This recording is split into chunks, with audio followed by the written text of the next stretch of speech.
Hello বন্ধুরা, আরেকটি নতুন ভিডিওতে তোমাদের সকলকে স্বাগত জানাই। আজকে আমি চলে এসেছি গ্রাম্য প্রাকৃতিক পরিবেশ দর্শন করতে। গঙ্গার ধারের প্রাকৃতিক পরিবেশ কতটা সুন্দর লাগে সেটাই আমি আজকে তোমাদের সামনে তুলে ধরবো। এবং গঙ্গার উপরে একটা ব্রিজ, রেল ব্রিজ, যেটা পরিত্যক্ত অবস্থায় পড়ে আছে এবং কেন পড়ে আছে সেটাও তোমাদের সামনে তুলে ধরবো। তাহলে তোমরা আমার এই ভিডিও দেখতে থাকো এবং আমার ভিডিওর সঙ্গে থাকো। হ্যালো বন্ধুরা, আজকে আমরা চলে এসেছি সেই নবদ্বীপ থেকে কৃষ্ণনগর যাওয়ার পথে যে ব্রিজটা তৈরি হচ্ছে রেলের, সেই ব্রিজটার সামনে তোমরা দেখতেই পাচ্ছ সামনে যে ব্রিজটা। এখন আমরা সেই ব্রিজটার সামনে যাচ্ছি, সেই ব্রিজে যাওয়ার পথে রাস্তাটাই আমরা এখন আছি। চলো তোমাদের দেখাবো সেই ব্রিজটা কেমন অবস্থায় আছে। এই ব্রিজের সামনে অনেক কিছু ঘটনা ঘটে, চলো তোমাদের বলবো আস্তে আস্তে, তোমরা ভিডিওটা দেখতে থাকো। হ্যালো বন্ধুরা, আমরা দেখো ওই গঙ্গার ধারে চলে এসেছি, তোমরা দেখতে পাচ্ছ সেই ব্রিজটাকে। আজকে চলো তোমাদের অপরূপ প্রাকৃতিক দৃশ্য তোমাদের দেখাবো গঙ্গার ধারে। দেখো কত কত সুন্দর জায়গা, দেখো গঙ্গার ধার দিয়ে রাস্তাটা তৈরি হয়েছে। দেখো তোমরা দেখতে থাকো, আমি তোমাদের দেখাচ্ছি আজকে। দেখো কত সুন্দর, দেখো এই যে সামনেই গঙ্গা, দেখো সামনেই মা গঙ্গা বয়ে যাচ্ছে। আর আমরা এই বাইকে করে আমরা যাচ্ছি 3 বন্ধু, তোমরা দেখতে পাচ্ছ। এই যে আমরা 3 বন্ধু এখানে আছি, দেখো তোমরা দেখতে পাচ্ছ। এই দেখো গঙ্গা দেখো একদম ভেঙে চলে এসছে রাস্তার পাশে, একদম পুকুরের মতো। অনেকে মাছ ধরছে এখানটায়, তুমি দেখো, তোমরা দেখতে পাচ্ছ। মাছ ফাছ পাওয়া যাচ্ছে, মাছ আছে ভালো। কি মাছ এগুলো? কি মাছ এগুলো? মাছটা দেখাও কি কতক্ষণে পেলা? এই দেখো মাছ ধরছে, কতক্ষণে পেলা? এই দেখো মাছ। রাস্তাটা কত দূর গেছে? নবদ্বীপ ব্রিজ অনেকটা দূর হবে। এই দেখো বন্ধুরা, গঙ্গার ধারে আমরা এখন দাঁড়িয়ে আছি। আর এইদিকে রাস্তা যাচ্ছে, কিন্তু কতদূর যাচ্ছে রাস্তা আমরা ঠিক জানি না। আমরা এখানে প্রথম আসলাম। আর তোমরা দেখতে পাচ্ছ চারিদিকে শুধু বহুদূর কোনো বাড়ি ঘর নেই, শুধু জঙ্গল আর জঙ্গল।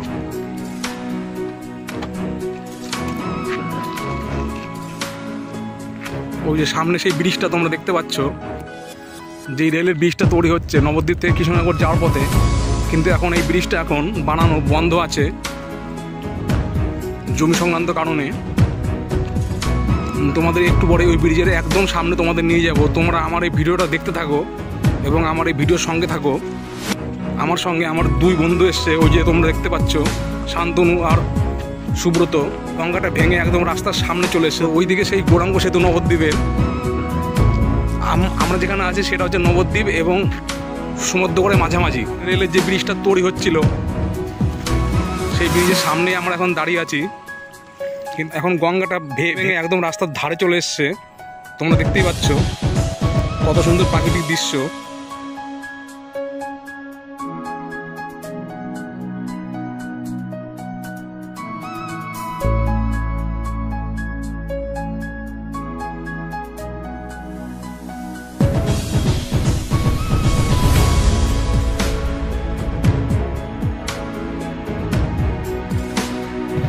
হ্যালো বন্ধুরা, আমরা সেই রাস্তার ধারে এখন আছি। এখন আমরা সেই ব্রিজটার সামনে একদম যাব, তোমাদের দেখাবো। তো ব্রিজটার নিচে গিয়ে একদম যে ব্রিজটা কেমন লাগছে দেখতে। চলো আর তোমাদের এই ব্রিজের সম্বন্ধে কিছু অজানা রহস্য তোমাদের তুলে ধরবো। চলো তোমরা আমার এই ভিডিওটা দেখতে থাকো। আমরা এখন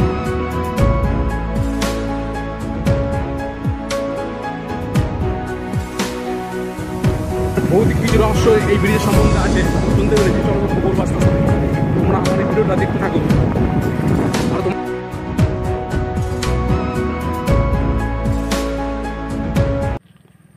এটা হচ্ছে ব্রিজে যাওয়ার রাস্তা, এঁটো পথ। এখন বৃষ্টি হয়নি দেখে পথটা মানে ভালোই আছে, কিন্তু যখন বৃষ্টি হয়ে যায় তখন এই পথ দিয়ে যাতায়াত করা খুবই কঠিন হয়ে যায়।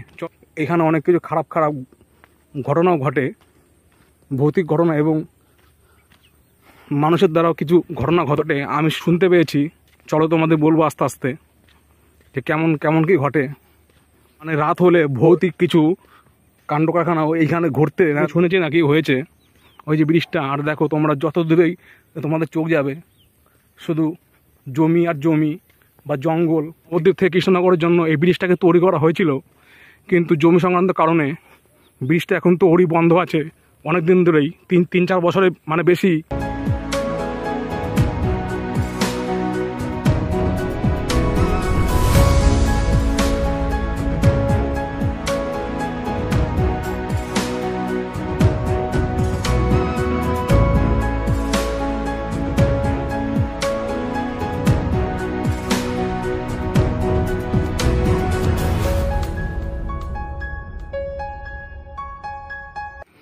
দেখো বন্ধুরা, এখন আমি একদম পুরোপুরি গঙ্গার ধারে চলে এসেছি। এদিকে মনে হচ্ছে কিছু পুড়িয়ে দিয়েছে এই জঙ্গলগুলো। আর তার পাশেই দেখো সেই ব্রিজটা, এই রেল ব্রিজটা।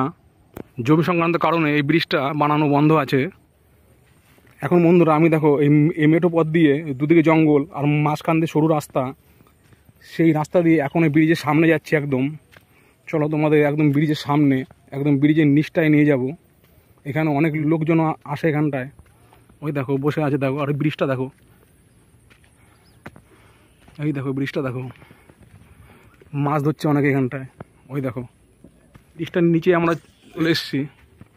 এই দেখো ব্রিজটা, আমার বন্ধু দেখো। আর এদিকে মাছ ধরছে মনে হয় হয়তো। ওই যে ব্রিজটা দেখো, ওই যে ব্রিজটা। এই যে দেখো গঙ্গা, মা গঙ্গা বই যাচ্ছে। ওই দেখো মা গঙ্গা যতদূর মাছ ধরছে হয়তো। আর ওইদিকে ব্রিজটা দেখো, ওইদিকে।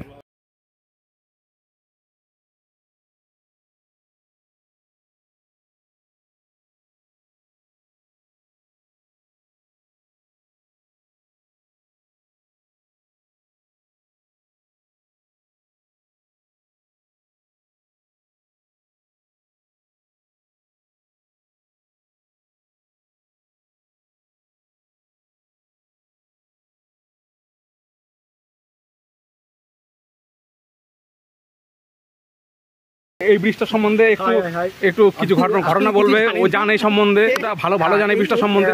এই ব্রিজে সন্ধ্যে 7টার পরে কেউ থাকে না। কি কারণে থাকে না সেটা জানি না।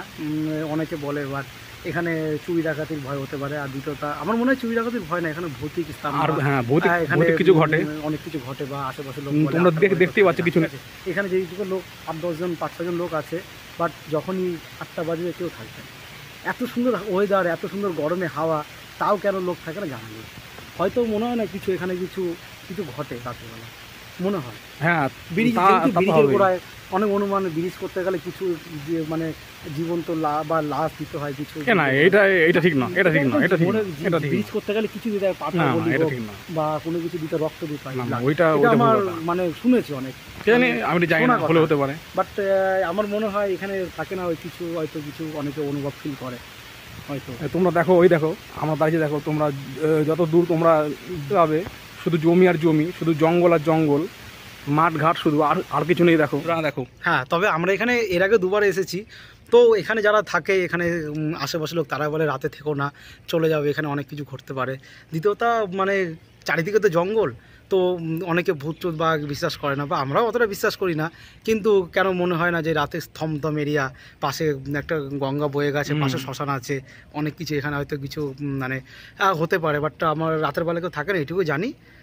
আমারও ভয় লাগে একটু সন্ধে হলে পরে আমরা চলে যাই। এখানে চোর ডাকাতের ভয় সেটা কিছু নয়, তবে কোনো টুকটাক আওয়াজ, কেমন আওয়াজ, হাওয়ার আওয়াজ আসতে পারে। কিন্তু এখানটা দারুণ। তোমরা যদি আসো নবদ্বীপ এবং সমুদ্রগড়ের মাঝামাঝি কালীনগর স্টেশন থেকে যদি আসো, বলো মানে বলবে যে ব্রিজে যাবো। পুরো এখানে একটা ব্রিজ হচ্ছে, রেলের ব্রিজটা হচ্ছে 10 থেকে 15 টাকা ভাড়া নেবে। দারুণ জায়গা, তোমরা এখানে এসে এনজয় করতে পারো, এমনকি পিকনিকও করতে পারো সন্ধ্যের আগে। আর দারুণ হাওয়া, সবথেকে বড় দারুণ ওয়েদার, শরীর একদম ঠান্ডা হয়ে যাবে।